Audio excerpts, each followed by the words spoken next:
Listo, entonces estamos aquí en esta demostración en vivo y diferida de introducción a dibujo digital. Entonces lo primero que vamos a tener en cuenta es que nosotros vamos a crear un lienzo en Photoshop o en el programa en el que vayamos a trabajar. Cualquier programa de editor de imágenes que no sea de vectores trabaja píxeles. Básicamente, piénsenlo como si fuera un mosaico de cuadraditos y esos cuadraditos pueden ser más o menos numerosos según corresponda. Les recomiendo que si ustedes van a trabajar una entrega digital, trabajen un archivo de tamaño correspondiente al tamaño carta o al tamaño de sus bitácoras, pero si nosotros vamos a esta ubicación o su equivalente en otros programas, menú imagen, opción tamaño de imagen, el comando es Alt, Control y la tecla I latina. Ustedes pueden ver aquí las prestaciones de mi archivo. Tiene 2800 por 2400 píxeles a 300 píxeles por pulgada, o lo que es lo mismo 300 dpi. Cuando hablamos de dpi, hablamos de la resolución en una pulgada, que es 2.5 centímetros de ancho, en un cuadrado que mide una pulgada por una pulgada, hay 300 cuadraditos. Esa resolución 300 dpi, así se expresa, es la resolución estándar para impresión profesional, incluyendo la impresión en una máquina láser doméstica. No la pongan más alta porque la imagen no va a salir mejor, pero tengan cuidado que no les ocurra que tengan un lienzo que parece grande en pantalla, pero que en resolución es bajito, porque lo que termina ocurriendo es que lo que está en pantalla cuando se imprime tiene que ser 3 veces más grande. Entonces, si tenemos una imagen que en pantalla se ve bien, podría ser que al momento de imprimir nos dé una imagen tamaño postal. Y cuando la imprimamos más grande, va a ocurrir algo que se llama reventado, que es la imagen que se escala indebidamente de tamaño hasta el punto de que se ve borrona o se pixela. Entonces, ustedes, si no tienen familiaridad con esto, podrían decir, oiga, pero ahí hay píxeles, ¿yo cómo sé cuánto mide eso? Entonces, fíjense que aquí, esto pues lo estamos haciendo así medio contrarreloj, entonces solo ponga alerta cuidado a esto. Aquí tenemos el tamaño en píxeles. Ustedes pueden ver mi cursor, ¿cierto? Aquí tenemos el tamaño en píxeles, aquí tenemos el peso del archivo, cuánto está ocupando nuestro disco duro. Y aquí abajo tenemos otra vez el tamaño en píxeles, pero aquí la unidad de medida puede cambiar. Yo le puedo decir, no me diga esto en píxeles, dígamelo en centímetros. Y me estoy dando cuenta que esa imagen de 2800 por 2400 píxeles a 300 dpi mide 23 por 20 centímetros. Un tamaño probablemente adecuado para impresión, pero en caso de que no sea así, ustedes pueden decirle, ya sea acá o ya sea cuando presionen Control N para crear un archivo nuevo, no, yo creo que usted tenga 28 por 21, que tenga 30 por 23, que tenga 21 por 14, lo que sea que necesiten. Pero acostúmbrense a trabajar lienzos que sean del tamaño o si es posible un poco más grandes que el formato que ustedes van a trabajar. ¿Por qué recomendado que pueda llegar a ser incluso más grande? Por si de pronto lo que hacen ahí lo quieren llegar a imprimir más grande para ustedes o para una exposición más adelante o algo así, es bueno que tengan sus archivos nativos de mayor tamaño. Yo, por ejemplo, mis ejercicios de motion graphics que hago para la empresa donde trabajo, que trabajamos a 1920 por 1080, que es el tamaño estándar de pantalla HD, yo no trabajo al doble de tamaño, yo trabajo a 3840 por 2160, siempre estoy trabajando al 200%. Eso le da a los animadores opciones de zoom, más desplazamientos, ¿sí? Entonces ya nos acostumbramos a trabajar así. Entonces, listo, eso en primera medida. Una vez estamos acá, nos vamos a acostumbrar a hacer bien ciertas cosas. La primera, tenemos que entender que un archivo que se trabaje en cualquier programa de edición digital, empezando por Photoshop, se tiene que trabajar por capas. Entonces, si por ejemplo ustedes van a escanear su dibujo, ustedes no lo van a intervenir ahí mismo, sino van a trabajar en nuevas capas. Piénsenlo como si tuvieran acetatos en blanco, que ustedes poco a poco van llenando, ya sea de líneas, de manchas, de texturas y de lo que sea. Aquí yo tengo una capa que se llama fondo. Le voy a presionar, ustedes ven mi interfaz, sí. Ustedes se pueden dar cuenta, se está comiendo un poquitico la interfaz, la pantalla de transmisión, pero no tanto. Entonces, en todo caso, sí tengo que hacer ciertas cosas porque ustedes no alcanzan a ver ahí la barra de herramientas. Entonces, dejémosla ahí. Listo. Entonces, ustedes se pueden dar cuenta que yo tengo acá un icono que se llama nueva capa, pero de una vez como para que se vayan mentalizando a buenas prácticas, este icono que está aquí es como un post-it que se está arrancando. Ustedes lo alcanzan a ver ahí. Ese icono no se llama nueva capa universalmente, se llama nuevo atributo. En este caso es nueva capa porque estoy en el panel de capas. El panel de capas es el panel maestro. Hagan en cuenta que es como el tablero de control de Photoshop. Se activa con la tecla de función F7. Entonces, yo con F7 puedo activar o desactivar ese panel de capas y aquí tengo un montón de opciones de efectos editables además, tanto de color como de apariencia de las cosas. Esto no aplica para todo programa de Adobe. digamos, en programas de video puede haber un panel maestro que se refiera más a la línea de tiempo y al control maestro del video. Pero para Photoshop, tener a la vista siempre panel de capas es muy importante. Entonces, en nuevo atributo equivale a nueva capa. Voy a crear una nueva capa. Yo soy muy amigo de que la nomenclatura sea correcta en el trabajo. Uno de los mejores consejos que me dieron a mí en un trabajo hace muchos años era trabaje de tal manera que el orden de su pieza lo pueda leer otra persona que se siente a trabajar. Imagínense que es un trabajo en equipo, mejor dicho, así no lo sea.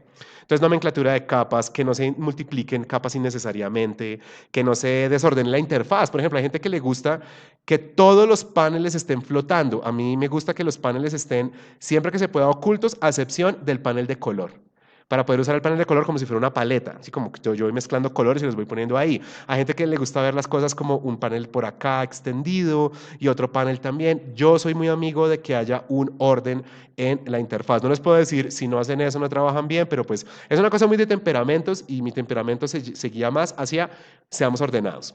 Cuando ustedes presionan la tecla B grande, activan la herramienta pincel, o sea, B de brush.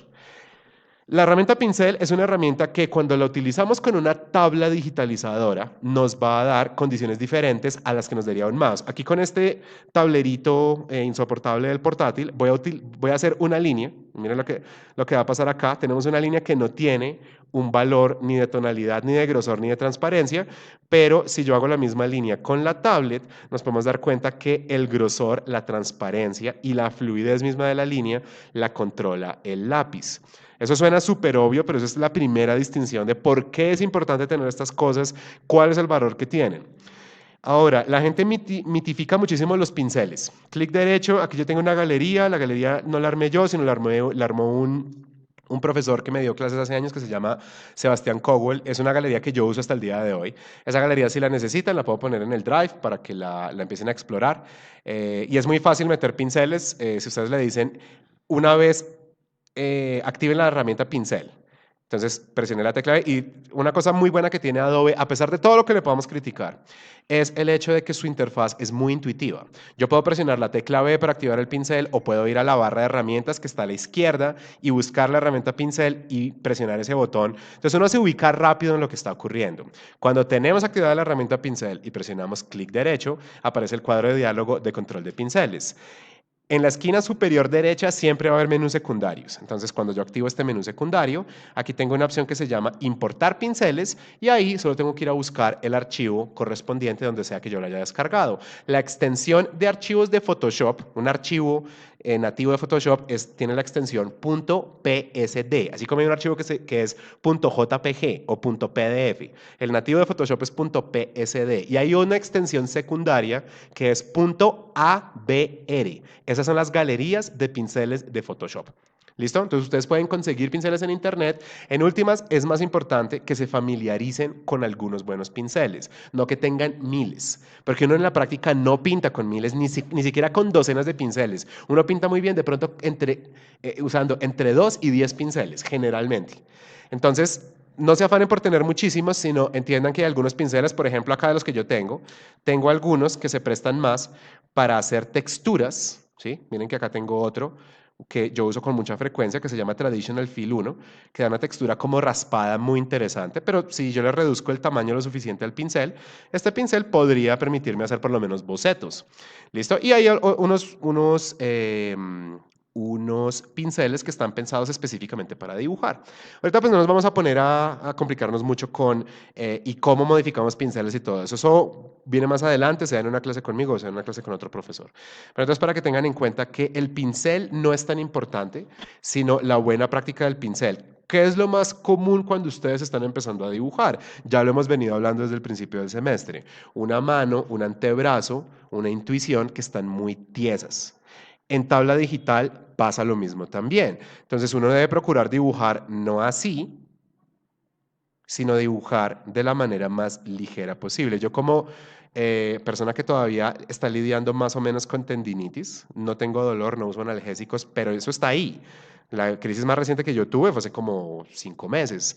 Y la crisis grave, grave fue a final de 2020. O sea, yo sé que es esa vaina. Entonces, por eso es que todo el tiempo les estoy recomendando cero presión vertical y solo desplazamientos laterales a duras penas rozando la tablet. Y si llega a pasar que cuando ustedes hagan un movimiento muy suave no se vea bien la línea, solo tienen que ir a las prestaciones de su tabla y jugar con eso. En este caso yo tendría que presionar aquí para sacar la tablet Huion. Salen las prestaciones de control de la tabla y donde dice bolígrafo digital, yo le digo que el lápiz digital sea menos duro. ¿Listo? Esto, obviamente hay estilos diferentes, hay gente que de pronto ya lo siente como que no, es que es muy sensible, necesito que me dé como un poco más de dureza, pero pues yo hablo de alguien que todo el tiempo está trabajando y ya pasó por deterioro en el antebrazo. Entonces, que a duras penas se sienta esa presión sobre la tabla es mejor, así como a duras penas se debería sentir la presión sobre el papel. Ahora bien, trazo de construcción aquí también aplica, ¿listo? Pero aquí tengo la ventaja de que yo puedo decir présteme gris y présteme gris de clave baja. Y puedo decir, hagamos la primerísima estructura a duras penas rozando el papel. Trabajamos muy suave, que ustedes ahí lo pueden ver mejor. Yo aquí tengo que inclinar un poco la pantalla para captar mejor el contraste real de los colores. Pero se pueden dar cuenta, algo que ya veníamos hablando, por ejemplo, de nuestro trabajo en pincel y tinta china. Si ustedes trabajan los grises en gris clave alta y buscan estructuras, pueden hacer un dibujo que no es que sea aleatorio ni que sea todo alocado, pero es un dibujo tranquilo. Es un dibujo donde puede haber imprecisiones en la interacción entre cada par de trazos. Y en todo caso, como ustedes pueden apreciar en este momento, está surgiendo una estructura. ¿Listo? Entonces, ¿cuál sería la recomendación para el dibujo digital? Van a tener la oportunidad de borrar capas o de ocultar capas, no tienen que hacerlo necesariamente. Jueguen más bien con los niveles de transparencia. ¿Listo? Yo tengo aquí un pincel redondo básico y ese pincel, tal vez ustedes no lo notan del todo. Miren, voy a seleccionar aquí negro, literalmente negro. Pero ¿qué pasa cuando yo trazo?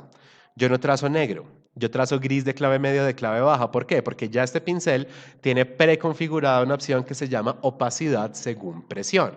Si su pincel, cuando ustedes lo van a utilizar, queda completamente opaco, nítido, entonces vayan aquí arriba, ustedes ven dónde está mi cursor, aquí está la barra de menús. Justo debajo de la barra de menús está una de las partes más importantes de toda interfaz de Adobe, que se llama la barra de control. La barra de control sintetiza varios paneles y herramientas. Entonces, mientras que Pincel tiene sus propias prestaciones y Capas tiene sus propias prestaciones, la barra de control resume varias cosas al tiempo. Entonces, es bien importante que esté activada. En Photoshop siempre por defecto está activada y que se den cuenta aquí que hay unas opciones, por ejemplo, acá también pueden cambiar el tipo de pincel y el tamaño del pincel. Pero acá lo importante es, en caso de que lo necesiten, este botoncito que está casi al centro de la interfaz, ese botón es el que se llama opacidad según presión. De pronto alguien se pregunta, ¿pero por qué no lo tiene activado y el pincel ya es semitransparente? Porque los pinceles tienen preconfiguraciones cuando se crean y esas preconfiguraciones se pueden alterar sobre la marcha. ¿Listo? Entonces yo estoy trabajando con un pincel que tiene semi-transparencia. Estoy trabajando en clave alta. En clave alta. Entonces yo en clave alta puedo hacer mi estructura general. Esa estructura general no tiene que trascender más allá de darme una sugerencia de un volumen legible. No tiene que ser más. Me puede describir que hay un personaje o que hay una criatura, que hay un escenario, un objeto escenográfico, un túnel de composición y ni siquiera eso. La base inicial de eso. Y una vez tenemos esa parte, podemos cambiar de capa o podemos empezar a trabajar encima, como sea que les parezca más conveniente. Por si acaso voy a trabajar en múltiples capas. Entonces aquí tengo boceto 2. Y en boceto 2 voy a cambiar no a clave, no a negro, sino a una clave media tirando a clave baja. Y voy a empezar a trabajar con un pincel un poco más pequeño, no demasiado. ¿Listo? A veces los bocetos podrían respirar un poco más si la línea, sin ser gruesísima, fuera una línea que no sea tan delgadita, que les permita hacer movimientos un poco más tranquilos de la mano. Es decir, un pincel no grande, pero que no sea súper diminuto, cuando ustedes lo tracen suavecito, les va a quedar delgado. Pero un pincel que sea demasiado delgado probablemente los va a motivar a presionar muy duro para ver el grosor completo. Entonces, por eso es que sin que yo esté trabajando pinceles gigantescos, yo no llego a trabajar 5 puntos, 6 puntos. Estoy trabajando entre 15 y 30 puntos de grosor. Entonces, en esos puntos de grosor, yo voy a seguir explorando la naturaleza de este personaje. Aquí ya vamos a trascender la estructura preliminar y vamos a empezar a agregar, por ejemplo, pistas de atuendo, artefactos, formas terciarias. Ya aquí podemos empezar a resolver por lo menos las subestructuras del rostro, sino el rostro completo. Y si se dan cuenta, una cosa que yo he hecho desde el principio de esta demostración es trabajar en plano general. Yo no me voy a acercar a buscar detalles hasta que no sea estrictamente necesario. Es la cosa más amateur, estar trabajando así todo el tiempo. No permite ver la generalidad del trabajo, lo pone a uno muy nervioso.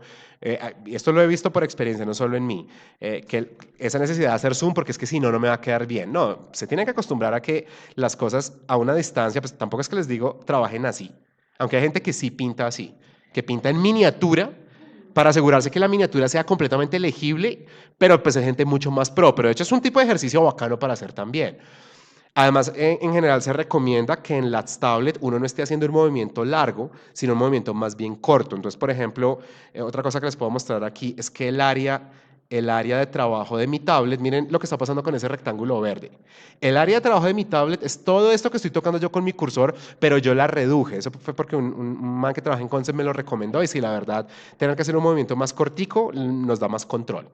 Entonces, yo trabajo en plano general y en plano general es donde necesito ver los cambios que yo le estoy haciendo al dibujo. Como todavía no tengo ni siquiera el line art final, pues no necesito acercarme para nada. Y si aquí ya empieza a funcionar, cuando me acerque a hacer zoom, va a seguir funcionando.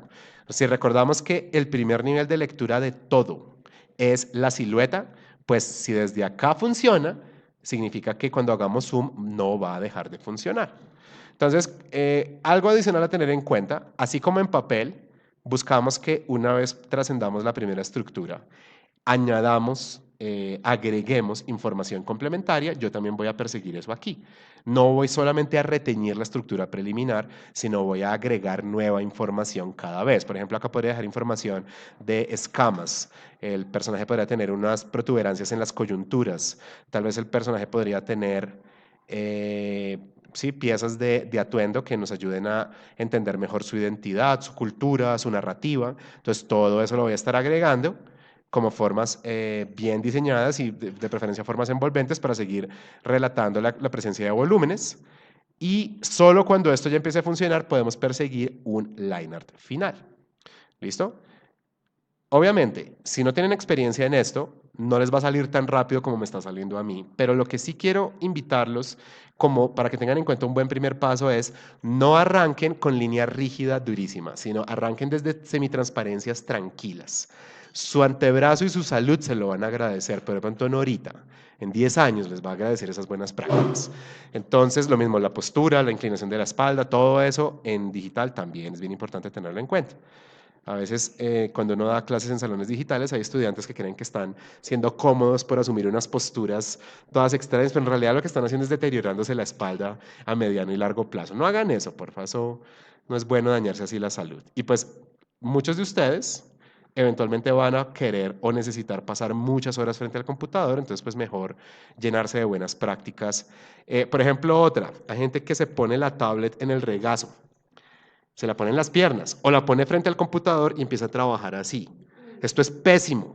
Trabajar en ganchos, eso no debe pasar. La tablet tiene que estar de tal manera que sus brazos queden así. No hacia afuera, no hacia adentro, no engancho, no hacia afuera. Así. Entonces, idealmente la tablet debería estar al lado del teclado. No atrás, no al frente, no justo adelante, no en las piernas además. Eso les va a deteriorar mucho el buscar precisión en el antebrazo porque siempre va a estar temblando. ¿Listo? Entonces, si de pronto su mueble no es tan cómodo, y ese es otro gran problema que tenemos nosotros, el mueblecito de ofimática estándar, como con compartimentos, que es re incómodo para trabajar, que obviamente nos va a decir, entonces compres el mueble tal, pero cuando puedan, traten de trabajar en una superficie lisa, no en una superficie llena de compartimentos. ¿Listo? Muy bien, entonces aquí tengo ya suficiente información para empezar a ver este personaje. Podemos ver que es una especie como de, tal vez como goblin o algo así. Aquí le puedo añadir información adicional. Tiene cuernos, pero también tiene orejas. Le voy a enfatizar más las cejas, le voy a dar púas en el mentón, todo lo que yo necesite. ¿Listo? Y una vez eso esté establecido, también sobre la marcha podemos hacer correcciones. Por ejemplo, el cuerno izquierdo se ve un poco más largo que el cuerno derecho y eso no debería ser así porque el cuerno derecho o el cuerno izquierdo de ese personaje que lo vemos a la derecha es un volumen que se proyecta más hacia nosotros, por tanto es el que se debería proyectar más largo que el otro. y de paso puedo hacer que esa forma secundaria tenga una silueta, ojalá más interesante. Listo. Entonces ya que tengo eso, puedo ir, boceto 2, puedo ir a una nueva capa que se llame Line Art. Y para Line Art voy a cambiar de pincel. Miremos lo que es este pincel cuando nos acercamos mucho. Es un pincel redondo con semitransparencia. Pero ahora voy a cambiar de pincel. Voy a buscar por aquí alguno que me sirva. Yo tengo al menos un pincel que me sirva para esto. Es un pincel para que vean qué puede pasar con trazo de construcción en dibujo digital. Entonces a ver, de pronto este sample brush podría ser. Pongámoslo un poquitín más grande a ver qué hace. Es un pincel romboide que tiene unos bordes como medio aleatorios, pero tiene cosas que no me convencen. Lo que menos me convence es que podría ser un pincel un poquito más artesanal. Casi, sí la tiene, pero es como tan macizo que no se ve tan interesante como yo quiero que se vea. Entonces voy a presionar la tecla de función F5 y esa tecla de función me va a sacar un panel que se llama ajustes de pincel. En ajustes de pincel voy a ir a la primera pestaña editable, porque la primera que se llama forma de la punta del pincel es permanente, porque si no, pues el pincel no se podría activar. Voy a la segunda que se llama dinámica de forma y le voy a decir, y estén muy atentos a esa miniatura del pincel. Es muy útil para saber lo que va a ocurrir con él. Le voy a decir, quiero que tenga una variación automática del tamaño. Entonces el pincel va a empezar a tener una apariencia menos estable. Le voy a decir que el diámetro mínimo, pues sí, sigue siendo 0%. Le voy a decir que en la forma de la punta del pincel, la proporción de la redondez sea un poco más pequeña, digámosle que tenga 65%, para que el pincel, que ya de por sí parece que tiene un grosor muy alto, tenga un grosor que sea más manipulable. Y vamos a ver qué pasa acá.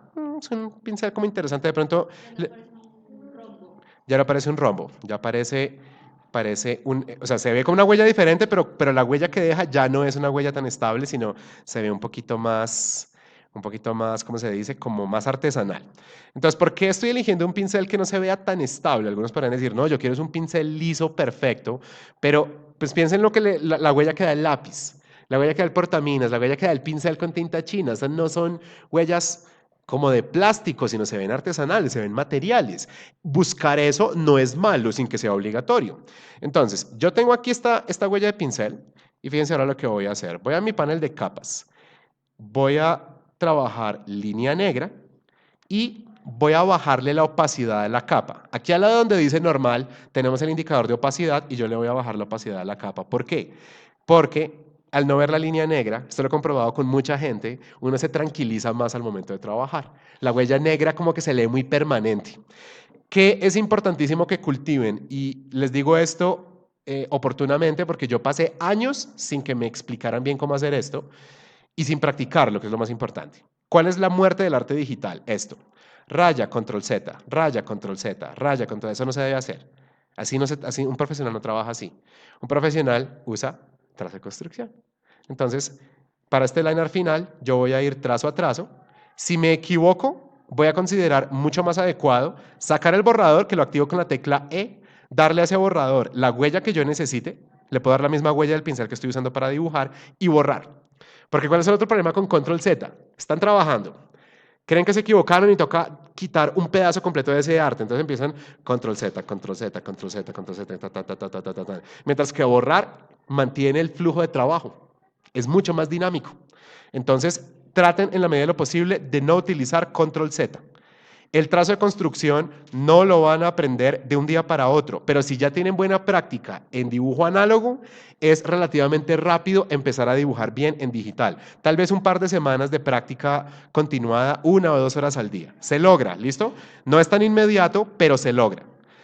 Y en últimas, yo soy muy partidario de que lo análogo alimente lo digital y viceversa. En trabajo análogo nos quitamos de encima malas mañas, nos acostumbramos a ser económicos, porque no tenemos la opción del control Z. En digital podemos ser muy elásticos en la generación de propuestas. Reducimos el tiempo, somos más dinámicos. ¿Listo? Yo soy muy de trabajemos las dos, combinemos las dos, potenciemos las dos. Hay gente que ya se decanta solo por una. Yo he visto, por ejemplo, gente que trabaja en concept art, muy buena, pero que ya no puede coger un lápiz y hacer algo medianamente decente. Yo no tengo nada que criticarle a eso si eso es el trabajo de una persona. ¿Listo? Pero pues sí me da como embarrada. De pronto es por el devenir de mi carrera, que digo como, pues yo no puedo ni quiero alejarme de lo análogo. Me sirve mucho tener mi bitácora, me gusta la idea de tener una bitácora, de que haya algo material en mi trabajo. Pero pues hay personas que, por ejemplo, ya se dedican solo a diseño 3D, fotoedición, motion graphics y de pronto pues la idea de una bitácora ya no les sirve. Ustedes sabrán qué les interesa y con los años tomarán las decisiones que consideren adecuadas. ¿Listo? Pero sí recomiendo que si están siguiendo procesos de bocetación análoga, no crean que lo digital va a matar lo análogo y ya. Eso no me parece que sea la actitud más correcta. Otra cosa que es importante tener en cuenta, ustedes se pueden fijar que yo en ningún momento estoy haciendo esto. Contorno duro continuo. ¿Qué estoy usando yo? Bajémosle la opacidad a estas dos capas. ¿Qué estoy haciendo yo? Yo estoy usando líneas que de vez en cuando no completan contornos. No se conectan del todo. Estoy dándole un valor artesanal a la línea. Quiero que tenga una evocación de pincel. Eso es válido, no es la única manera de trabajar, pero es la manera como yo encuentro que la línea puede dejar de ser ese acto rígido de perseguir completamente la silueta de algo. Eso rara vez queda bien y es en últimas malo a largo plazo para la salud del antebrazo. Entonces, ¿qué es lo que estoy haciendo yo? Trazo de construcción digital. ¿Listo? Trazos largos, trazos cortos, trazos curvos, trazos rectos. La idea es que no se vea chambón ni que se vea afanado, pero no se tiene que ver como un arte vectorial, por ejemplo, no se tiene que ver como una sola línea continua gruesa, ¿vale? Si alguien en algún momento quiere empezar a trabajar Illustrator, entonces ahí las prestaciones para dibujo se van a entender de manera diferente, porque lo que uno va a hacer es construir con una pluma un contorno, pero pues en este momento no tenemos tiempo para estudiar eso, pero es un principio diferente. Y es un principio que algunos siguen y hay gente que se dedica a hacer ilustración en vectores. Eso está bien también. Para lo que nos convoca, lo que voy a hacer es una analogía entre lo tradicional y lo digital, a nivel de mis mecánicas. ¿Listo? Entonces, se pueden dar cuenta, yo estoy trabajando los contornos principales, pero yo estoy trabajando pedacitos. Algo tan complejo como un círculo, ¿no? Se vuelve un par de curvitas y nos tranquilizamos. Y como el personaje tiene, como ya lo hemos venido diciendo, tejidos blandos alrededor de los ojos, pues esos tejidos blandos que están muy sugeridos en el boceto preliminar se van a volver más decisivos acá. Líneas de expresión en la cara, lo mismo, líneas que separen. Yo sé que eso tiene un nombre, esta hendidura que no todos tenemos. Eso tiene un nombre particular, la encontré hace poco y es un nombre rarísimo, pero en este momento no lo recuerdo. Y aquí voy a nuevamente agregar información que no estaba en el boceto preliminar. ¿Listo? Entonces, sin demasiado aspaviento, sin demasiado melodrama, voy completando poco a poco este line art. Eventualmente le puedo poner también entramados. Les recomiendo que el entramado vaya en otra capa. Por lo que el entramado puede llegar a quedar muy bien, pero como son tantas líneas, si se llegan a equivocar, van a tener que devastar el entramado y los contornos que ya hicieron bien. Pero si los separan, van a poder tener independencia entre la textura y el contorno final o las líneas finales. Cuéntanos si hasta ahí me están siguiendo, por favor. Muy bien, entonces aquí, por ejemplo, de vez en cuando hay como descaches de línea, todo ese tipo de cosas las vamos a corregir. Fíjense que yo aquí voy sugiriendo también en este como Goblin la presencia ya de materiales, como lo hemos venido hablando. Yo no me voy a preocupar por hacer una textura de pelo, estoy haciendo quiebres de silueta que además están desconectados, no son líneas continuas, que sugieren texturas. Cuando llego acá, entonces voy a extender esa masa adiposa de la papada, por ejemplo. Este personaje tiene aquí un problema de volumen y es que no le estoy definiendo bien qué está pasando, por ejemplo, con los pectorales. Entonces le voy a dar ahí también masas adiposas. Puedo eventualmente sugerir la presencia de una caja torácica para que el personaje no deje de tener una lógica volumétrica. Si sus personajes son más cartoon y demás, pues listo, no pasa absolutamente nada.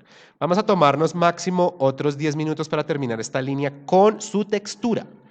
¿Listo? Entonces, sin trabajar de afán, cuando uno va ganando precisión, uno puede ir a la fija. Hay gente que cuando empieza a hacer los bocetos preliminares, como que empieza así. Yo no soy amigo de eso. Pero en últimas no puedo decir que no funcione. El boceto preliminar, yo en general prefiero cultivar no un estilo, sino una mecánica que se guíe por la economía. Poquitos movimientos de la mano, pero todo está guiado por lo que ya me ha pasado antes. O sea, en últimas, eso determina ciertas cosas y no otras, ¿no? Entonces, yo trato de que no se vea caótico, sino de que se vea bien, que sea altamente legible y que los movimientos de la mano sean mínimos. ¿Listo? Y de nuevo, fíjense cómo yo desconecto algunos contornos. Otra vez, trasciendo lo que dice la estructura preliminar, aquí me puedo inventar una hebilla y empiezo a crear más complejidad en el diseño de mi personaje. Entonces, esta hebilla puede tener conexión con un cinturón, que también puede tener bandas de hierro. Se me ocurre que de pronto este goblin puede tener aquí algo de equipo, o de pronto tiene ahí artefactos, tiene algún ingrediente, alguna cosa. Si han visto alguna vez personajes de RPG, entenderán de qué les estoy hablando. Y yo les mencioné al principio de esta intervención que estoy buscando que estas formas se lean como envolventes. Ustedes se pueden dar cuenta, sin que sea el volumen más crestante que uno pueda ver, estoy tratando de que ese cinturón siga una lógica envolvente. ¿Listo? Que vaya cambiando de dirección a medida que recorre el cuerpo de ese personaje. Entonces, para que tengan todo ese tipo de cosas en cuenta. Entonces, vamos a darle aquí su pancita. Vamos a darle acá, puede ser un cinturón. Estoy pensando mucho en tropos de arte fantástico normal. No estoy siendo especialmente innovador con este diseño. Eh, entonces, que el tipo tenga un cinturón, que tenga como una especie de, como de taparrabo, o de pronto puede tener como un pantalón que tenga la tela ajada, como vuelta a nada. Entonces, hagamos eso de una vez. Fíjense que acá yo estoy pensando en que la ropa es una nueva silueta y tiene nuevos quiebres de silueta. Entonces, no le voy a poner al personaje licra o una tela elástica que le forre el cuerpo si esa no es mi decisión. ¿Listo? Que en la tela del ropaje es donde con frecuencia cometemos los errores más ingenuos, creo yo. Sí. Y es perfectamente válido si están haciendo un personaje que sea como tipo superhéroe o algo así, que el personaje tenga la ropa ceñida al cuerpo, pero eso debe ser algo que ustedes opten por explorar dentro de su diseño. No debe ser una decisión automática accidental. Cuando uno trabaja llenando de accidentes el trabajo, rara vez el trabajo se ve bien, no se va a ver tan preciso.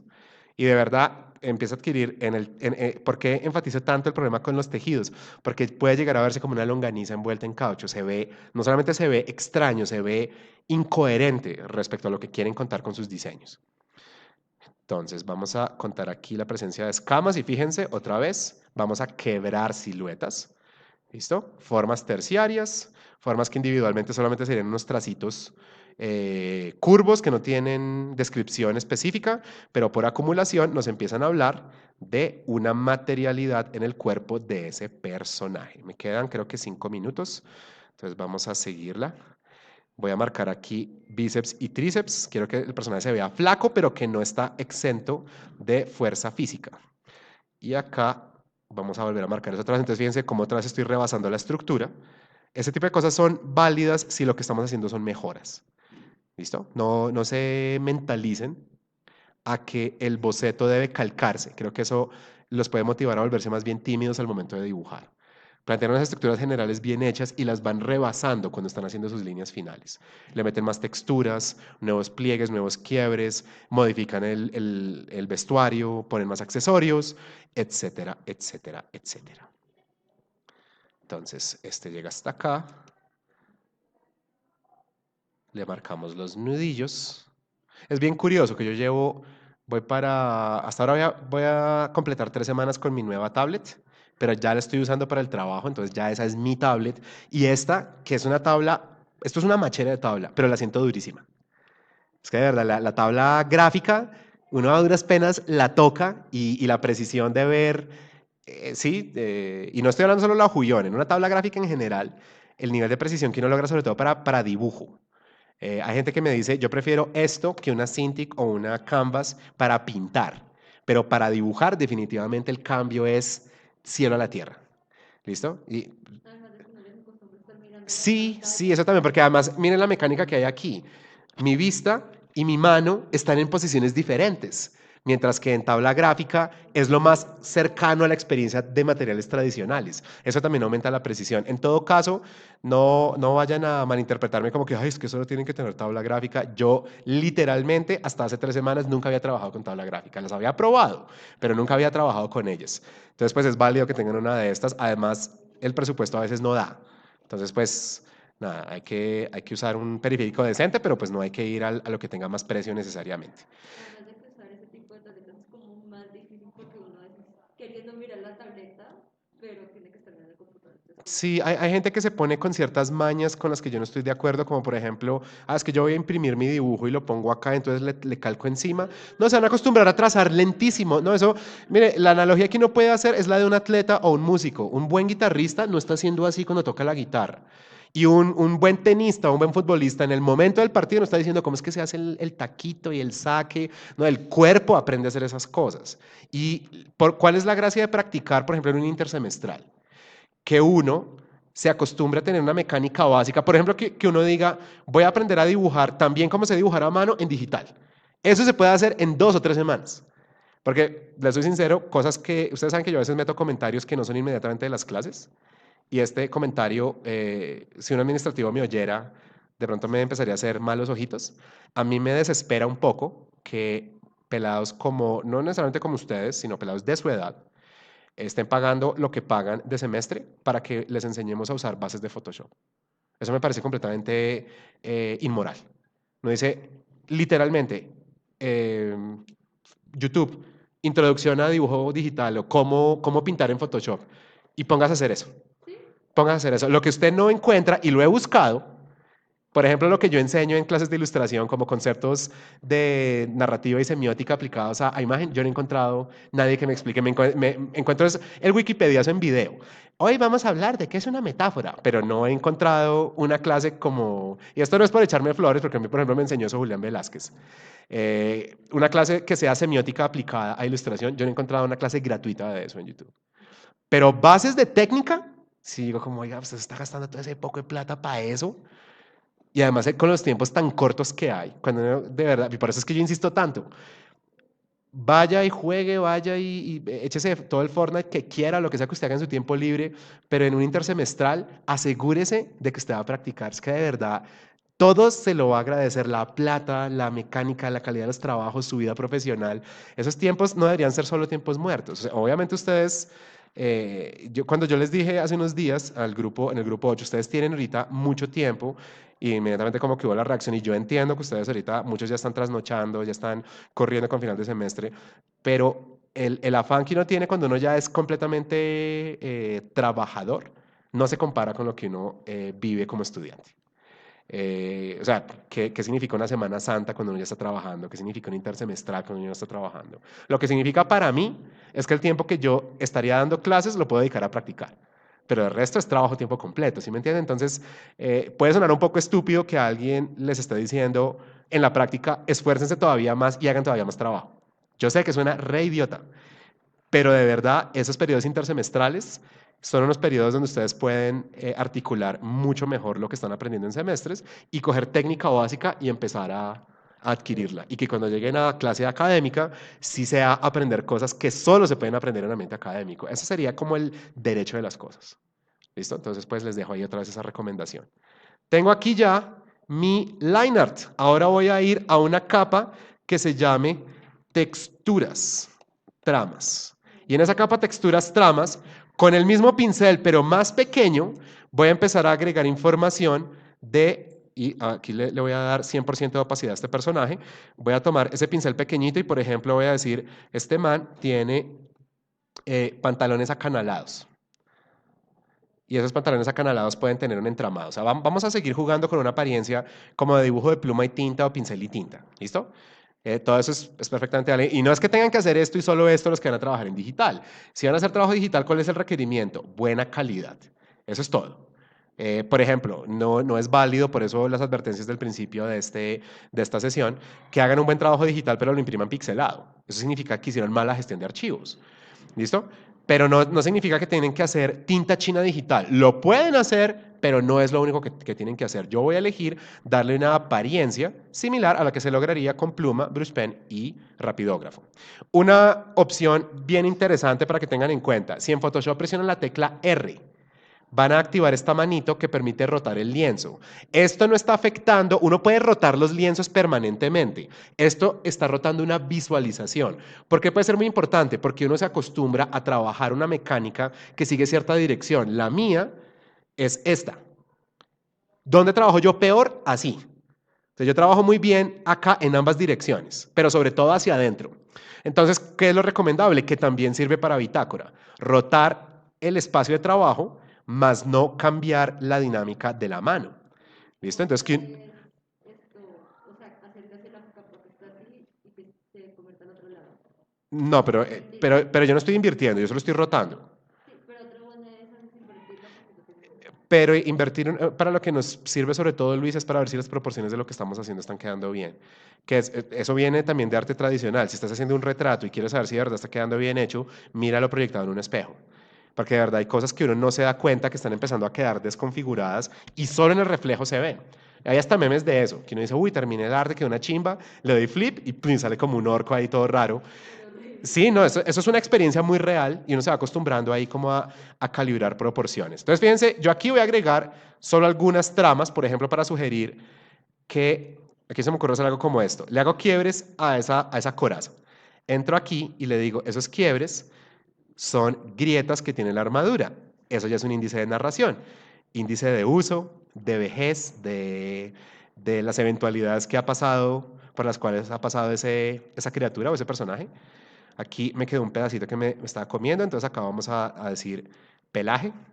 Y lo mismo como pedacitos de textura.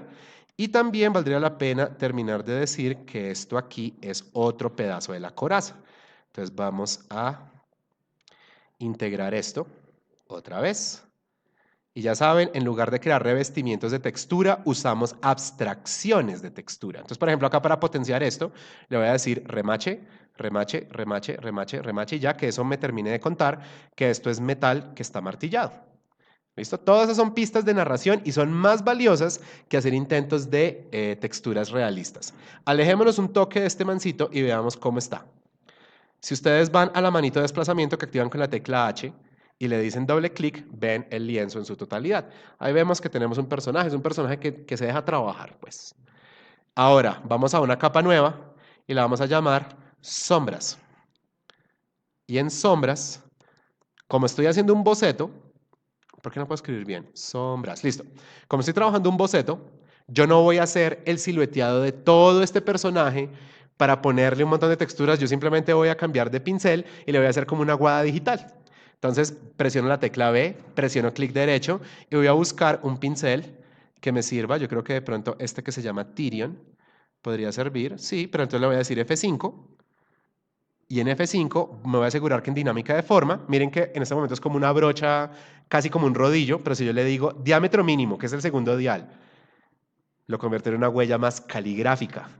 Y ahora vamos a empezar a trabajar, como yo estoy en otra capa, estoy trabajando en la capa sombras, entonces eso lo que significa es que yo puedo en cualquier momento hacer correcciones sobre la marcha de este señor y esas correcciones no me van a alterar ni la trama, ni la estructura, ni el boceto previo, ni la línea final. Mucho Entonces, peor cuando uno se le ah, olvida las sí. capas. Esa es una experiencia muy común. Puse la textura en la línea, puse el entramado en la capa de pintura para luces. En ese caso, entonces, dense cuenta que hay un par de opciones. La más básica es desactivar las capas según sea necesario, pero eso no siempre es posible. Otra opción es, aquí donde está mi cursor, justo debajo de esta pestaña, que es la pestaña de opciones de fusión, están las opciones de bloqueo. El El archivo. candado es el bloqueo universal. No se puede mover, ni alterar, ni cambiar las proporciones, ni intervenir, ni eliminar la capa. ¿Qué se le puede hacer? Activarla o desactivarla. Entonces yo, por ejemplo, puedo ir a texturas, tramas y a liner, seleccionar las dos y decirle bloqueo universal. Esas capas no se van a poder dañar ni se pueden borrar. Solo puedo ocultarlas o revelarlas otra vez. Esa es una manera de ser bien organizados para evitar esos problemas. Hay otra opción en Photoshop. Aquí está el ojito de activar y desactivar. Le dicen clic derecho al ojito y le dicen póngale color indicador. Eso ayuda a dar una pista visual de dónde sí y dónde no deberíamos estar trabajando cuando organizamos los colores por categorías. Entonces vamos aquí a sombras, como les había dicho, yo quiero hacer una aguadita digital muy modesta. Entonces, sin demasiado drama, voy a aplicar esa trama. Voy a aplicarla de tal manera incluso que pueda considerarse bien hecha si rebasa el límite del personaje. Entonces ya se van a dar cuenta de eso, espero yo. Voy a decirle clave baja en algunos momentos críticos, por ejemplo, debajo del brazo, debajo del mentón. De resto, quiero que sea clave media tirando a clave alta. Y no voy a llenar todo, solo momentos selectivos de manera estratégica. Entonces voy a elegir, por ejemplo, que esas sombreras tengan una tonalidad particular diferente a la que tiene el cuerpo. Porque en última lo que estoy haciendo es un boceto muy básico. ¿Listo? Esto obviamente sería chévere darle como una versión así de arte terminado, pero pues no quiero que estas demostraciones se demoren excesivamente. Entonces, alguien podría decir, oiga, pero eso se está viendo como todo manchado y además está cubriendo la línea. ¿Qué está pasando ahí? Primera cosa que va a pasar. Una vez yo considere que ya terminé de aplicar por lo menos los tonos generales, le voy a decir a esta capa de sombras, váyase por debajo de line art y texturas tramas. Segundo, voy a decirle borrador, clic derecho, présteme ese mismo pincel que estaba usando usted ahí y voy a empezar a tocar el borde de esa aguada digital, con el propósito de que aquellas partes que estén más desfasadas queden corregidas.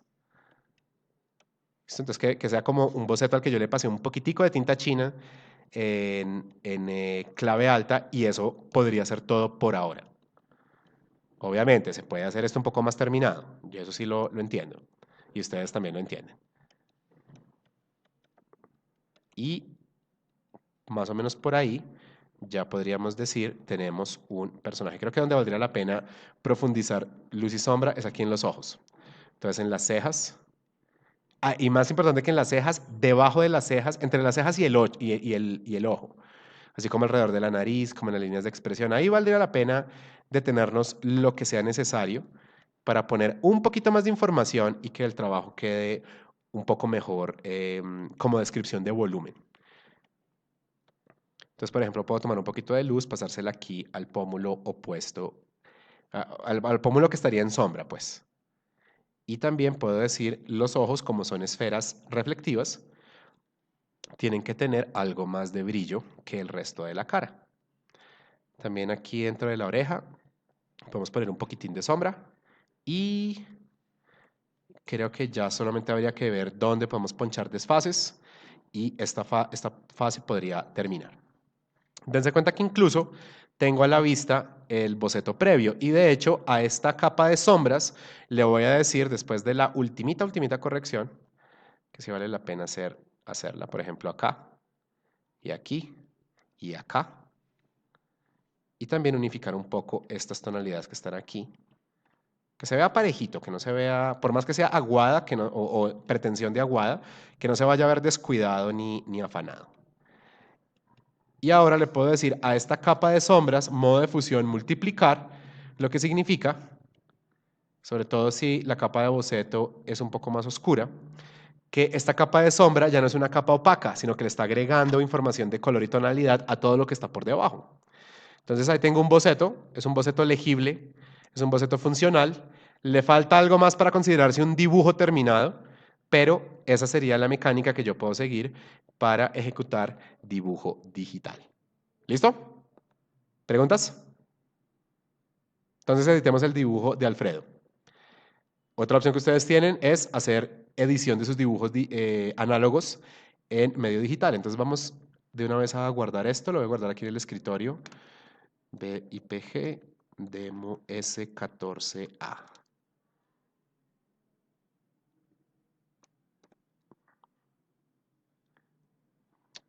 Demo S14A. Eso, listo, ahí está el Photoshop.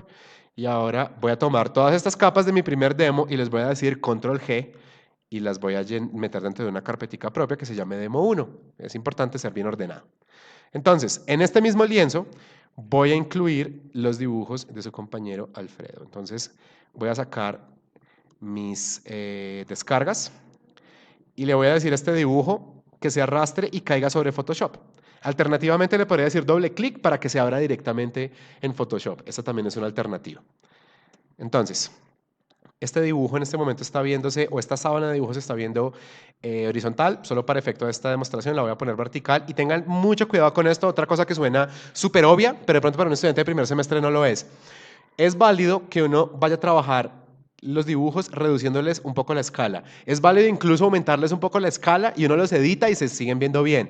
Lo que no es válido bajo ninguna circunstancia es hacer esta tontería. Alterar la proporción. Y no se imaginan la cantidad de gente que dice, es que este es mi formato, profe, entonces yo lo dejé así. Eso es la muerte, es la cosa menos profesional del mundo. Si quieren que los dibujos se vean todavía más grandes, ¿qué habría que hacer? Cuadrar un lienzo al tamaño y proporción de esos dibujos. Por ahora no es tan importante porque simplemente es un demo de edición. ¿Cuál es la meta de lo que yo voy a hacer a continuación? ¿Se podría cortar cada dibujo? Sí, también, por supuesto, eso también lo vamos a hacer ahorita. Vamos a suprimir ese gris, reemplazándolo por blanco, sin que el dibujo pierda calidad. Entonces, primera cosa que voy a tener en cuenta, trabajemos un duplicado. Voy a presionar Control J, miren lo que pasa ahí. Sale un duplicado de la capa de ese dibujo. ¿Por qué? Porque esta capa la voy a llamar original y esta otra se va a llamar edición. Ahora, ustedes se pueden dar cuenta que las capas de los dibujos de Alfredo, contrario a las capas que yo estaba trabajando, tienen una cosa adicional. Tienen este iconito que yo estoy rodeando aquí con mi cursor. ¿Lo alcanzan a ver? Ese iconito se llama, o es la indicación de objeto inteligente. Un objeto inteligente es un contenedor donde siempre vamos a tener la memoria virtual el original de nuestro dibujo para poder accesarlo, pero hay un momento en el que eso no me sirve tenerlo. Entonces a la capa edición le voy a decir clic derecho, rasterizar, y miren que ese icono se fue. ¿Listo? Eso tiene unas implicaciones también para si se pixela o no, pero pues ahorita lo único importante es que necesito que la capa de edición sea píxeles normales y no un objeto inteligente. ¿Listo? Entonces vamos a empezar a agregarle información a esta capa. Una opción importante e interesante, creo yo, para edición digital es que yo puedo usar el mismo dibujo para su propia edición. Miren lo que va a pasar. Control J, nuevo duplicado. A esta capa, que es un duplicado, le voy a decir Control M de mamá. Ese Control M me va a permitir alterarle. Este cuadro de diálogo se llama curvas. Control M activa curvas. En curvas yo puedo decirle, atentos a la pantalla, más contraste desde sombra, más contraste desde luz, o puedo decirle, agregue más sombra y aquí agregue más luz. En general es recomendable cuando usan curvas crear formas de S o de Z suaves, porque cuando crean formas muy exageradas, el contraste de las cosas se arruina. ¿Listo? Entonces aquí yo le voy a decir Control M y le voy a decir que tenga un poco más de contraste. Espérame, algo le pasó al Photoshop, está... Tal vez era algo de la memoria virtual. Es una... Yo no estaba haciendo nada, es una tontería ahí del programa. Listo, entonces ahora sí, le voy a dar una curva suave. Voy a profundizar aquí el negro. ¿Listo? O sea, ustedes se pueden dar cuenta, si le decimos desactive o active previsualización, que ese gris del fondo se empieza a hacer un poquito más ligero. Eso no es la edición. Lo que estoy haciendo es preparándome para la edición, robusteciendo los tonos negros. Ahora le voy a decir a la original edición, Control J, la voy a poner aquí encima, y le voy a decir Control L. L saca el cuadro de diálogo niveles.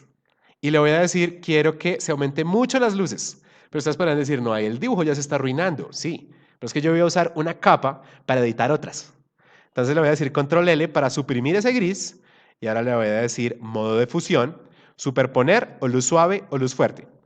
Se dan cuenta que si le digo luz fuerte, el blanco se desaparece casi por completo, pero ¿qué le pasa a los grises? Los grises hasta cierto punto se van a empezar a deteriorar. Alternativamente yo le puedo decir, listo, tengamos esa capa de luz fuerte, pero bajémosle la opacidad.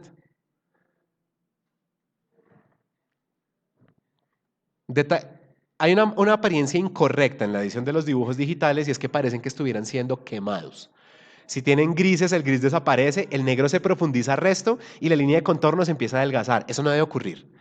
Entonces, fíjense que en este momento tengo una capa de luz fuerte que está encima de una capa que ya recibió un ajuste de contraste. ¿Listo? Esa capa que tiene ese ajuste de contraste resiste un poco mejor lo que le está haciendo esta capa. Dense cuenta, si yo desactivo la que tenía el ajuste de contraste, la capa original se empieza a aligerar todavía más. Entonces esta capa podría tener una edición todavía más fuerte del contraste. Vamos a profundizar aquí y acá. De tal suerte, sobre todo acá en la sombra, de tal suerte que cuando yo ponga la capa de luz fuerte, esa línea de contorno sobre todo no se afecte tanto. Entonces lo importante es que los grises que dejó su compañero Alfredo no se vayan a suprimir. Si eso significa que esta capa tiene que quedar más ligera, que quede más ligera. No pasa nada, porque esto no es la totalidad de la edición. Ahora, cuando yo tengo 3, 4, 5 capas y yo necesite juntarlas todas, voy a seleccionar esas capas y le voy a decir control y la tecla E de elefante. Eso se llama acoplar capas. Pero tienen que seleccionar más de una. ¿Listo? Porque si tienen seleccionada una sola capa y le dicen control E, lo que va a ocurrir es que se va a fusionar con lo que tenga inmediatamente por debajo y eso no es lo que yo quiero hacer. Entonces selecciono estas tres y les digo control E. Miremos dónde estábamos y cómo vamos ahora. Vamos bien, pero todavía falta. Entonces, ahora algo que voy a hacer es empezar a limpiar alrededor de los dibujos de Alfredo. No porque los dibujos estén sucios, sino porque al momento de fotografiar quedan arrugas, quedan moticas, quedan, por ejemplo, estos momentos que ya no pertenecen al papel. Entonces, fíjense lo que yo voy a hacer. Voy a una capa nueva y voy a sacar una herramienta buenísima que se llama tampón o sello de clonación. Se activa con la tecla S. Entonces, cuando yo activo el tampón de clonar y yo lo trato de usar así de buenas a primeras, me dice, usted no ha seleccionado un punto de origen. Fíjense lo que hace. En esencia, para los que están tomando apuntes, ¿qué hace el tampón de clonar? Traslada píxeles de una zona a otra con la huella de un pincel en el borde. Entonces, yo le digo Alt para que el cursor se convierta en una mirilla y seleccionar mi punto de origen. Le digo por acá. Y cuando yo empiezo a clonar, literalmente estoy trasladando píxeles, pero como el pincel tiene semitransparencia, los pasa con semitransparencia. Eso no es lo que yo quiero hacer. Lo que yo quiero hacer es tomar zonas planas de los dibujos de Alfredo y empezar a pasar píxeles grises, o píxeles color crema, o píxeles que tengan la textura del papel. ¿Para qué? Para que cuando yo haga edición, contrario a lo que pasaría con el pincel, que dejaría parches planos, quede la textura plana del papel. Como el papel que está utilizando Alfredo no tiene mucha textura, pues no se va a notar mucho, pero me evito que se vayan a ver parches de un tono gris plano. Entonces selecciono un área plana y empiezo a transferir esos píxeles, por ejemplo, por aquí. Ahora eso sí le voy a decir a este tampón de clonar que tenga opacidad al 100%, porque la idea es trabajar pues con efectividad. Y voy a empezar a transferir esos píxeles para cubrir el borde del papel. Y ustedes podrían decir, pero usted se está sobrepasando. Y sí, me estoy sobrepasando. O sea, estoy pasando de cubrir un rectángulo. Déjame que ahí es la memoria virtual lo que está fallando un toque. Por eso es que se me está ralentizando un poco el equipo. Creo que es por lo que estoy grabando. Entonces, yo voy a rebasar el límite del papel del trabajo que hizo su compañero Alfredo, pero lo voy a corregir literalmente con un clic en 2 minutos. Entonces póngale harto cuidado a esto. La parte que más me interesa corregir es lo que está pasando en el borde. Entonces yo clono, listo, al clic, clono un ratico. Al clic, ¿por qué repito el al clic cada cierto tiempo? Porque llega un momento, por ejemplo, si escojo esta zona y yo empiezo a clonar píxeles, hay un momento en el que va a empezar, ¿ven lo que está pasando ahí? Va a empezar a agarrar pedazos de las ilustraciones. Entonces voy a un área matriz que sea más o menos plana y que esté limpia, le doy un par de pinceladas y vuelvo a resetear ahí. ¿Listo? Y si todo sale bien, en un par de minutos ya sale la edición de una parte bien importante para imprimir bien, que el borde esté limpio. Aquí hay un momento problemático. Si yo empiezo a clonar, me voy a llevar los pies de uno de esos personajes. Entonces presiono la tecla L de león para crear un área de selección. Crear un área de selección que aísle el dibujo de Alfredo. Y cuando aíslo esa zona, cuando yo clone, yo ya no voy a poder pisar esa parte. Las áreas de selección son parte como de la esencia de Photoshop. Poder aislar píxeles para trabajar lo que queramos trabajar y no trabajar lo que nos toque según el tamaño del pincel, por ejemplo. Recuerden, con L se activan los lazos. Hay varios tipos de lazo, entonces si quieren cambiar del lazo que yo estaba usando ahí, que se llama lazo poligonal, a otro tipo de lazo, presionan Shift L. Entonces, vámonos un poquito más rápido. Ese borde es lo que más me interesa. Porque alrededor de esa chica que está cortando la página, yo podría hacer simplemente un corte geométrico. Pero alrededor de los pies de personajes no debería haber fallas críticas. ¿Listo? Eso es otra cosa donde uno dice si lo edité o no lo edité o no lo sé editar bien. ¿Listo? Entonces Voy a terminar aquí, más bien rápido. Veamos qué otra área hay, tal vez sí, alrededor de este personaje. Entonces, ¿cómo elimino las áreas de selección? Control y la tecla D. Y ustedes se pueden dar cuenta que ahí quedó un límite duro. Entonces, ¿qué voy a entrar yo a hacer ahí? Tengo que entrar a corregir, pero simplemente el borde. Simplemente el borde. ¿Listo? Así como suavecito. Esto incluso lo podría hacer con pincel. Y de hecho les voy a mostrar otra mecánica que les puede servir para evitar esa falla que quedó ahí. O sea, la falla de dejar un área de selección completamente rígida y completamente geométrica, pues, que nos puede dar unas áreas inciertas al momento de editar. Entonces, fíjense lo que va a pasar acá, muchachos. Saco otra vez mi pincel no, sino mi lazo. Voy a hacer un área de selección, pero ahora, además de aislar los píxeles que yo necesito clonar, voy a seleccionar todo esto de una vez. Además de eso, como me molesta que queden esos bordes duros y es una impresión se nota, entonces lo que yo voy a hacer es lo siguiente. Le voy a decir a esto, menú selección, voy a la mitad del menú donde dice modificar y le voy a decir desvanecer. Y voy a dejar que se desvanezca por ahí 5 o 6 píxeles. ¿Eso qué significa? ¿Qué pasa si yo aquí fuera a pintar por ejemplo, con fucsia? Se pueden dar cuenta que en el borde del área de selección se difumina. El borde ya no es rígido, ya no es nítido. Entonces, al momento de clonar, tampoco vamos a clonar con un color que se va a sentir como un parche de otro color. ¿Listo? Aquí también le voy a decir que el flujo sea más alto. Eso significa que va a tener que presionar con menos fuerza al momento de hacer la clonación. Y fíjense, yo podría decirle a esto, présteme píxeles de acá y los voy a llevar aquí para poder trabajar con más facilidad. Que si el rendimiento del equipo el equipo es bueno, pero al momento de grabar la memoria se está agotando un poco. Entonces, me disculpo por ciertas imprecisiones que han surgido acá, pero que igual fíjense que las estoy logrando corregir bien. Otra vez, capto de mi área matriz, transfiero los píxeles y etcétera, etcétera, hasta que esto quede corregido.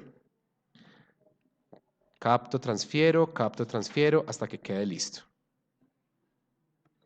Capto, transfiero. Y de hecho a este pincel le podría decir que no tenga opacidad según presión para que pase los píxeles más rápido y me tenga que demorar menos trabajando esto. Entonces fíjense, lo que estoy logrando es un cambio, no te me trabes compu, un cambio donde el borde ya se va a empezar a ver limpio, se va a empezar a ver nítido. Bueno, pues espérame que el equipo está flaqueando. Vamos, tú puedes. Pero a ver si de pronto me toca ya frenar grabación porque el equipo está completamente atascado. Está completamente atascado y eso no debería pasar. Este equipo tiene 16 GB de RAM. O sea, no es el mejor equipo, pero es un equipo de muy, muy buen nivel. Pero es la grabación lo que está alterando esto. Entonces, espérenme, vamos a frenar grabación. Frenar grabación es con Control Alt C, creo que es. O si no, es aquí abajito. Vamos a ver. Aquí abajo estamos en 1 hora y 2 minutos. No, pero o sea, esto no debería estar molestando tanto. Vamos a ver si de pronto, lo deja terminar. Que no me gustaría dejar demos incompletos. Vamos a ver si ya con esa pausita se ajuició el compu. Entonces, listo, miren, ahí ya voy a terminar esto. Solamente me falta un cachito por acá. Otro por aquí. Acuérdense que no deben hacer esa clonación así larga, sino cada tanto tienen que volver a captar su área de clonación para evitar clonaciones accidentales. Y ya que completo esto, fíjense lo que va a pasar a continuación. La crítica válida que se le puede hacer a esto es que aunque yo ya le limpié el borde al papel, el borde quedó irregular. Tengo esta capa aquí que se llama edición bordes, que se debe llamar edición bordes. Atentos a lo que está pasando aquí. Esta es la edición de los bordes y abajo está la capa de edición copia 2. Le voy a decir clic derecho, crear máscara de recorte y los píxeles de edición bordes quedan incrustados dentro del límite de la capa de edición copia 2. Es como si fuera una ventana donde esta capa de aquí que voy a marcar de verde, esta capa de aquí, es la que me dice qué se puede y qué no se puede ver. Todo lo que se salga del contorno de esa capa no se va a visualizar. Eso se llama máscara de recorte. Otra vez, aquí yo le puedo decir clic derecho, desacoplar o soltar máscara de recorte, entonces otra vez el borde vuelve a ser irregular y le vuelvo a decir, lo que quiero que quede dentro tiene que estar encima, lo que quiero que sirva de contenedor tiene que estar por debajo. Y fíjense, para que quede mejor explicado, en una capa nueva que voy a borrar, voy a poner unos trazos de color rojizo. Y ahora selecciono las dos capas y le digo clic derecho, crear máscara de recorte. Y todo queda dentro del espacio de la capa edición copia 2. Esta capa 1 ya se puede borrar. Y ahora le puedo decir a esto los últimos niveles de edición. Podría seguir acoplando y todo lo demás, pero de hecho voy a hacerlo de manera dinámica, de manera interactiva. Fíjense aquí su panel de capas, que dijimos es un panel maestro, es el que controla la gran mayoría de Photoshop. En la parte inferior del panel de capas no solo tenemos nueva capa o borrar capa, tenemos opciones de efectos editables. Aquí en esta especie de yin yang, esto se llama nueva capa de relleno o ajuste. Le voy a dar clic ahí y le voy a decir, deme por ejemplo una capa de brillo contraste. Y le puedo decir, aumente el brillo. ¿Se dan cuenta de lo que le está pasando al gris? Mire, menos contraste, más contraste. Pero entonces uno puede decir, oiga, el gris del papel se está desapareciendo, pero también los grises que había dibujado Alfredo. Entonces yo puedo decirle, aumente un poco el contraste, aumente un poco el brillo, pero disminuye un poco el contraste para restaurar hasta cierto punto los grises. Y le decimos, ni siquiera tenemos que decirle enter. ¿Qué está pasando con esa capa de relleno o ajuste? Fíjense dónde queda. Hay una capa que se llama brillo contraste. Yo la puedo ocultar o la puedo activar. Le puedo dar doble clic en su icono para volver a activar brillo contraste. A esa capa le puedo decir también que cambie de opacidad. Y en cualquier momento puedo decir, desaparezcase, quiero que usted ya no esté más acá, y se borra y los píxeles quedaron intactos. Eso se llama edición no destructiva y es bueno cultivarlo para tener un alto margen de maniobra. Entonces ya con este primer brillo contraste se modifica hasta cierto punto, pero todavía falta. Vamos a otra capa, nueva capa de relleno o ajuste y busquemos una que se llame corrección selectiva. Esto es una machera, pero hay que usarlo con cuidado. En corrección selectiva, uno va a decidir qué cantidad de qué color específico va a aparecer en el arte. Aquí donde dice colores, le voy a decir, vamos a los blancos, no al gris. Y en los blancos le voy a decir, quiero que colapse los grises. Mire, ¿qué pasa si yo le empiezo a agregar color? Yo puedo empezar a modificar como las tonalidades de los tonos que estén ahí. Yo en lugar de eso les voy a colapsar. Voy a decir, a todo lo que sea blanco, déjenlo lo más blanco posible. Ni siquiera tengo que ir a los extremos, simplemente voy a empezar a modificar estos diales hasta que ese gris ya se sienta como un blanco limpio. Incluso creo que yo le puedo decir aquí por ahí menos 25 a todo y probablemente eso sea suficiente. Por otro lado, le puedo ir aquí a los neutros y decirle, así como estamos limpiando el blanco, profundice un poco los grises para que no se sientan desgastados. Y ¿se dan cuenta dónde se está modificando? ¿Listo? Entonces voy a subirle un poco el valor de contraste a los grises. Y miren, por ejemplo, voy a negro. Yo le digo, oiga, ¿qué pasa si le bajamos un poco la información de negro, pero le subimos el cian? Yo puedo empezar a virar colores ahí. Por eso es que les digo, esto toca usarlo con cuidado. Porque uno podría dañar las cosas, pero bien podría ser el caso que uno diga, oiga, ¿qué pasa si la línea tiene tal o cual color para un trabajo que vayamos a hacer? ¿Me entiende? Esa es una opción que tenemos, pero que yo por ahora no voy a utilizar.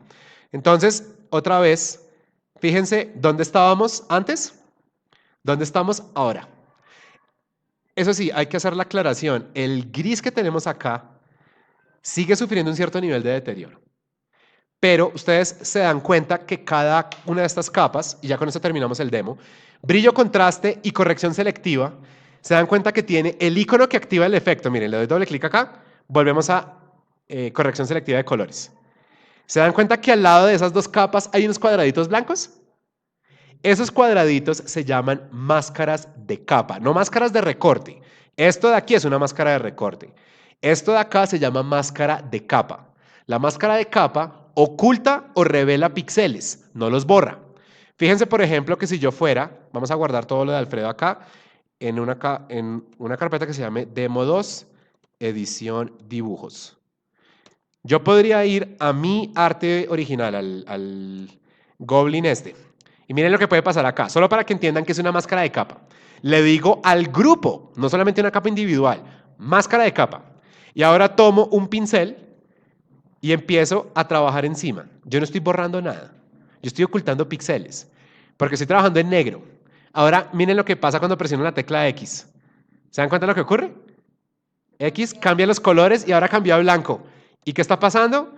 Yo revelo los colores. Eso es una máscara de capa. ¿Se dan cuenta que a medida que yo empiezo a pintar o dibujar la miniatura, ese cuadradito blanco muestra lo que yo estoy haciendo?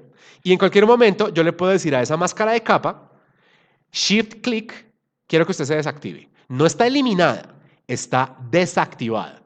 Le doy clic otra vez y se vuelve a activar. Y yo le puedo decir, desaparezca y no se va a borrar el grupo, se va a borrar la máscara de capa.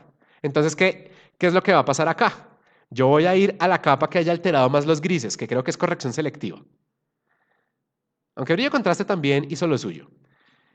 Y en la máscara de capa voy a decirle, quiero que esos píxeles usted me los revele otra vez, por favor. Esa sería la parte como de edición manual de esto.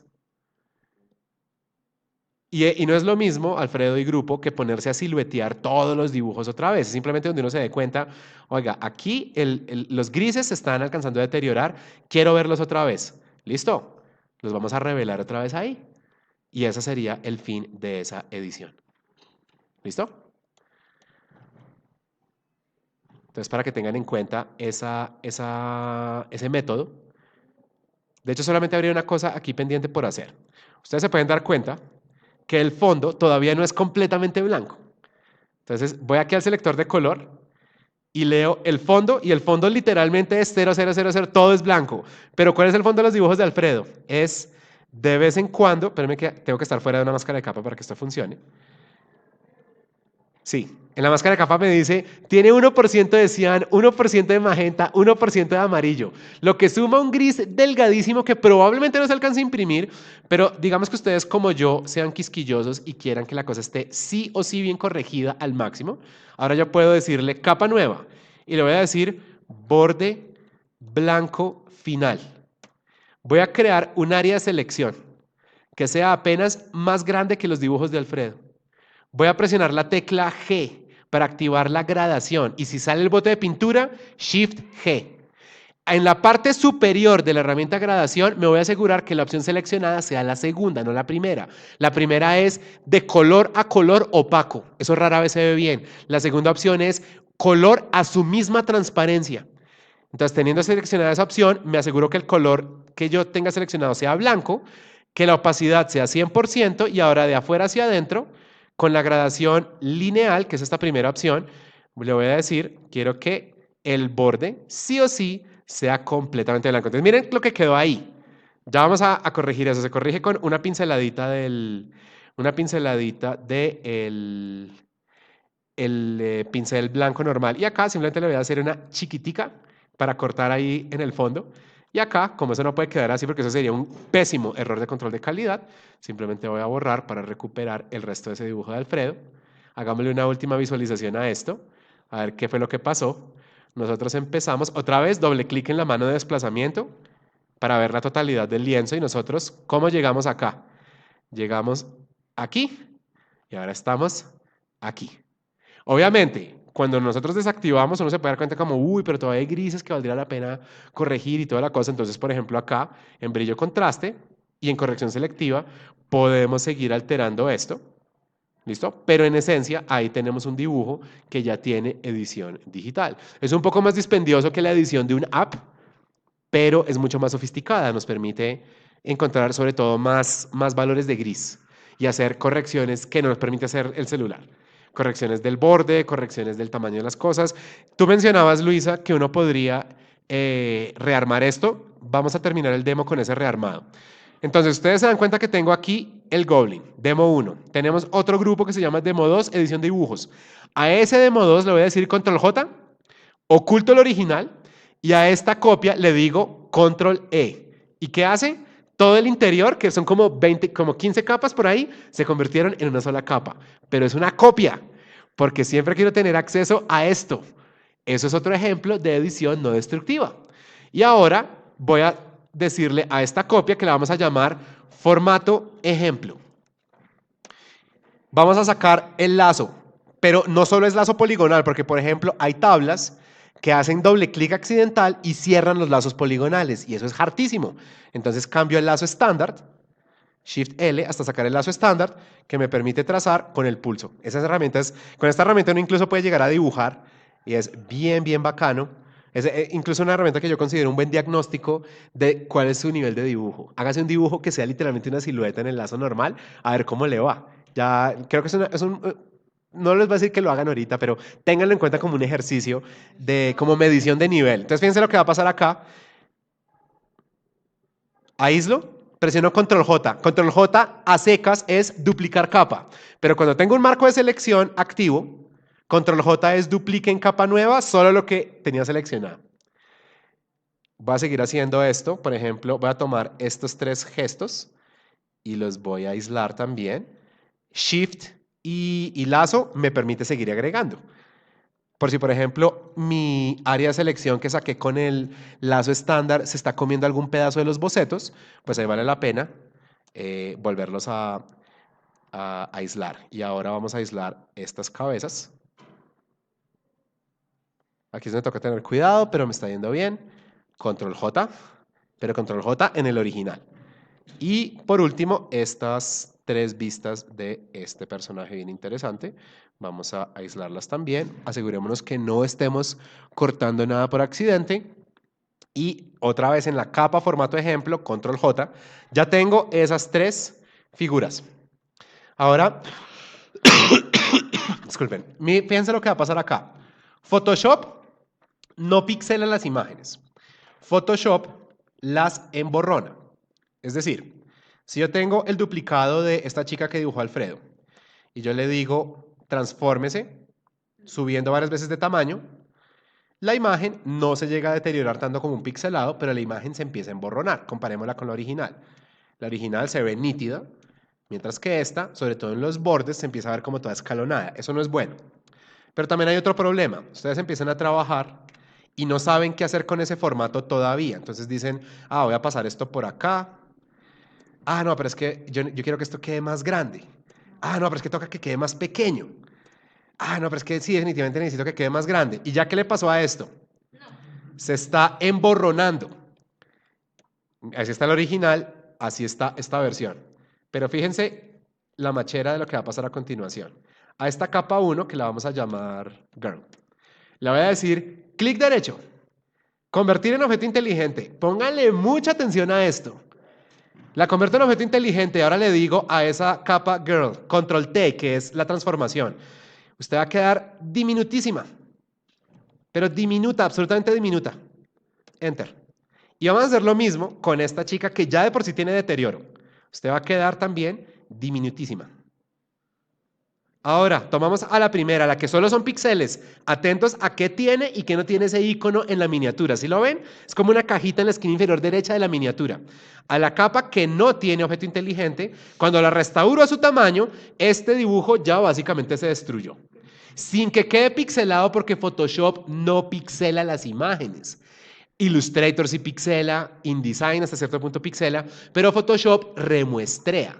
Entonces deja las cosas borrosas, lo que es un poquito mejor, pero igual está deteriorando. Pero ¿qué le pasó al objeto inteligente? Porque otra vez, ¿qué es un objeto inteligente?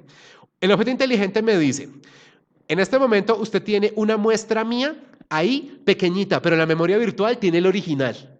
Entonces cuando yo le digo a Girl, Control T, vuelva a tener un tamaño considerable.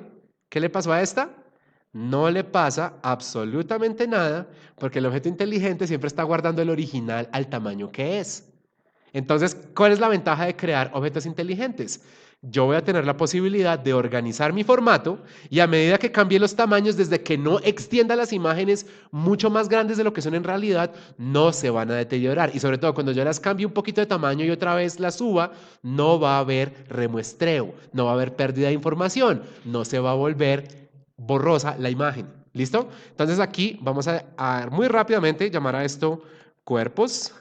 Aquí cuerpos B y aquí caras. Y todo se va a convertir en objetos inteligentes. Clic derecho, convertir en objeto. Clic derecho, convertir en objeto. Clic derecho, convertir en objeto. Y ahora puedo decir, listo, esta chica va a quedar aquí más grande.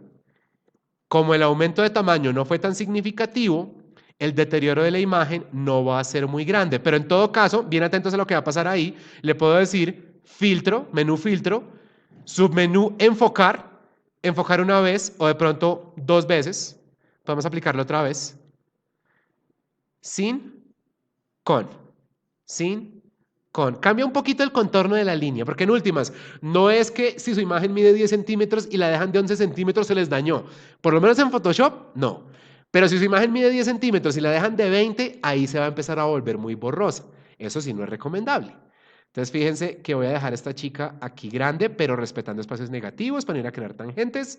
Ahora puedo decir, yo quiero que estos cuerpos estén aquí, quiero que estas caras estén aquí y quiero que estos cuerpos estén. Pero entonces uno puede decir, oiga, no, pero es que mire, una capa pisa la otra, ¿qué hacemos? Vamos a decirle que todas las capas tengan modo de fusión multiplicar y multiplicar lo que hace es sumar los colores a todo lo que esté por debajo. Como el blanco no suma nueva información de color, en efecto, el blanco desaparece. Y ahora sí puedo decir orden final de esto.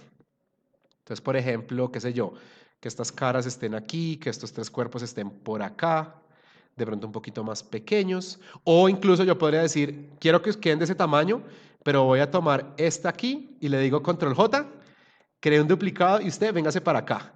Y esta de acá, la que tiene los tres cuerpos, va a tener máscara de capa, saco el lazo, relleno con el bote de pintura o con la gradación de negro, lo que oculta esos píxeles. Y se pueden dar cuenta que ahí hay un borde.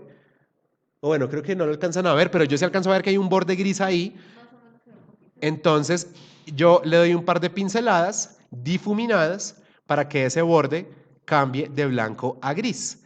Y es bien importante cuando organicen los formatos de personajes, los que tienen esos proyectos, que respeten espacios negativos. Más vale que las cosas queden un poquito más pequeñas, pero que no estén apretujadas. ¿Listo? Y ahí tenemos ya una reorganización de un dibujo que fue editado digitalmente. Si nos demoramos un poquitico más en la edición digital, podemos hacer que los grises se respeten todavía más.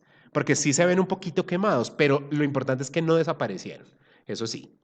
Con eso damos por terminado esta sesión de demostración. Vamos a decirle ya